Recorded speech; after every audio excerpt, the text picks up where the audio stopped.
Visakha Rishikonda beach ను MLA Ganta Srinivasarao సందర్శించారు. మళ్లీ బ్లూ ఫ్లాగ్ ఎగరవేస్తామని ధీమా వ్యక్తం చేశారు. శాఖల మధ్య సమన్వయ లోపంతోనే బ్లూ ఫ్లాగ్ హోదా కోల్పోయామన్నారు. దేశంలోనే రిషికొండ బీచ్ ను నెంబర్ 1 గా తీర్చిదిద్దుతామని ఆశాభావం వ్యక్తం చేశారు. రిషికొండకు బీచ్ కు పూర్వ వైభవం తీసుకువస్తామంటున్న ఎమ్మెల్యే గంటా శ్రీనివాసరావుతో మా correspondent Naidu face to face ఇప్పుడు చూద్దాం.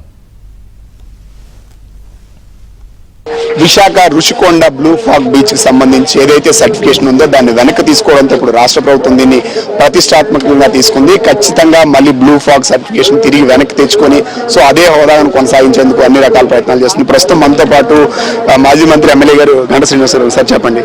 సో ఆల్రెడీ ఈ సర్టిఫికేషన్ బ్యాక్ తీసుకున్నాను. సో దీనికి మొన్న వెరిఫికేషన్కి వచ్చారు. మళ్ళీ అన్ని రెక్టిఫై చేసేదా అవి తెచ్చేదా ఏర్పాట్లు చేస్తున్నారు?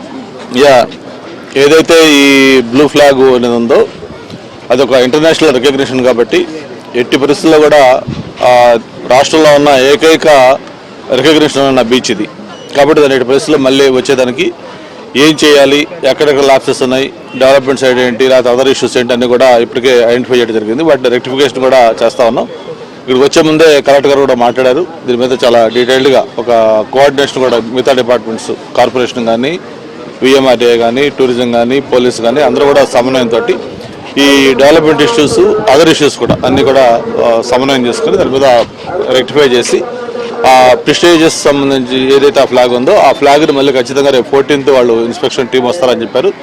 వచ్చే టైంకి అవి అన్నీ చేసి మనం ఏదైతే టెంపరీగా అవేర్నెస్లో పెట్టారో దాన్ని మళ్ళీ తీసి ఇచ్చే విధంగా అన్ని చర్యలు కూడా తీసుకుంటాం. సో ఇప్పుడు ఆల్రెడీ మీరు ఈ ప్రాంతం తిరిగారు. సో మీకు కనిపించిన ల్యాప్సెస్ ఏంటి రెక్టిఫై చేయాల్సినటువంటి అవసరం ఉంది ఇప్పుడు ప్రస్తుతానికి? అన్ని ఇప్పుడు ఆ ఫ్లాగ్ ఏదైతే బ్లూ ఫ్లాగ్ అని చెప్తా ఉన్నామో అది ఇవ్వాలంటే కొన్ని పారామీటర్స్ ఉన్నాయి. ఇంటర్నేషనల్ స్టాండర్డ్ సంబంధించిన పారామీటర్స్.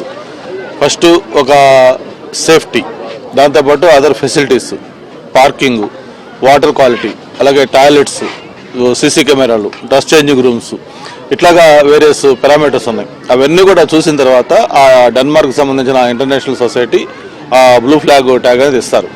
అది ఇవ్వటం వల్ల ఏంటంటే మనకి నేషనల్ లెవెల్, ఇంటర్నేషనల్ లెవెల్ టూరిస్టులు వచ్చే ముందు ఎక్కడైతే బ్లూ ఫ్లాగ్ ట్యాగ్ ఉందో దాని దగ్గరికి ఒక ఎటువంటి సంకోచాలు లేకుండా వాళ్ళు హ్యాపీగా ఫ్రీగా అటువంటి బీచ్ని సెలెక్ట్ చేసుకుని ఆ టూరిస్టులు వస్తారు. ఎందుకంటే అక్కడ సేఫ్టీ యాంగిల్ కానీ, ఫెసిలిటీస్ యాంగిల్ కానీ అన్నీ కూడా బాగుంటాయి, ఎకో ఫ్రెండ్లీగా ఉంటుంది, వాటర్ క్వాలిటీ బాగుంటుంది. కాబట్టి మనం హ్యాపీగా అక్కడికి వెళ్ళి టైం స్పెండ్ చేసి రావచ్చు అనే ఉద్దేశంతో టూరిస్టులు ఎక్కువ మంది వస్తారు. అందుకని ఆ ఫ్లాగ్ అంతా ఇంపార్టెన్స్ ఉంది. అది కానీ ఒకసారి ఈ కారణాల వల్ల అది తాత్కాలికంగా రద్దు చేశారని చెప్తే అది చాలా సివియర్ ఎఫెక్ట్ వస్తుంది టూరిజం మీద. అందుకే మన పేపర్లో వచ్చిన వెంటనే అసెంబ్లీలో కూడా మాట్లాడటం, దాని మీద వెంటనే కన్సర్న్ డిపార్ట్మెంట్ వాళ్ళు కూడా యాక్షన్లు తీసుకోవటం, దీన్ని యుద్ధ ప్రాతిపదిక మీద అన్ని కూడా రెక్టిఫై చేసి మళ్ళీ దీన్ని తీసుకోవాలనేది ప్రభుత్వం కూడా చాలా సీరియస్ తీసుకుంది. అందుకే నేను కూడా ఈరోజు స్వయంగా చూద్దామని చెప్పి రావడం జరిగింది. కొన్ని ప్రధానంగా ఇష్యూస్ కొన్ని ఉన్నాయి. ఆ ఇష్యూస్ అన్ని కూడా నేను అధికారులతో మాట్లాడి దాన్ని కోఆర్డినేట్ చేసుకుని అన్ని కూడా సమన్వయం చేయాల్సిన అవసరం ఉంది. కాబట్టి దాన్ని ఏం చేయాలి ఏంటంటే షాపు వాళ్ళతో కూడా మాట్లాడుతూ ఉన్నాం. అవన్నీ ప్రభుత్వం వాళ్ళకి కట్టించినవి.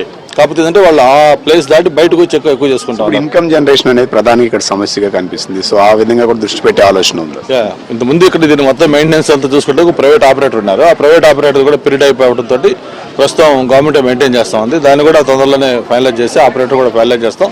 ఇక్కడ ఎప్పుడైతే రోజుకి 20,000-30,000 మంది టూరిస్టులు వస్తూ ఉన్నారో ఇన్కమ్ కూడా అబండెంట్గా పెరుగుతుంది. పెరిగినప్పుడు దీన్ని మంచిది వస్తుంది. కాబట్టి ఆ ప్రైవేట్ ఆపరేటర్ కూడా చాలా మంది పోటీపడి ముందుకు వస్తూ ఉన్నారు.